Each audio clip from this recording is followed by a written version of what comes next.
ರಾಜ್ಯದಲ್ಲಿ ವರ್ಷದ ಮೊದಲ ಮಳೆ. ಹೌದು, ರಾಜ್ಯದ ಬೆಂಗಳೂರು, ಚಾಮರಾಜನಗರ, ಹಾಸನ, ಕೊಡಗು ಸೇರಿದಂತೆ ವಿವಿಧ ಭಾಗಗಳಲ್ಲಿ ಮಳೆರಾಯ ತಂಪೆರೆದಿದ್ದಾನೆ.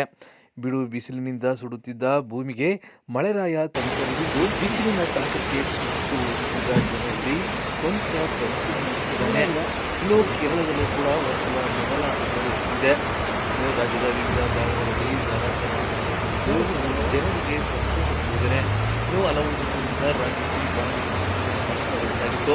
ಇದರಿಂದಾಗಿ ವರುಣದೇವ ಕರೆಗಿಳಿದು ತಂಪೆರೆದಿದ್ದಾನೆ.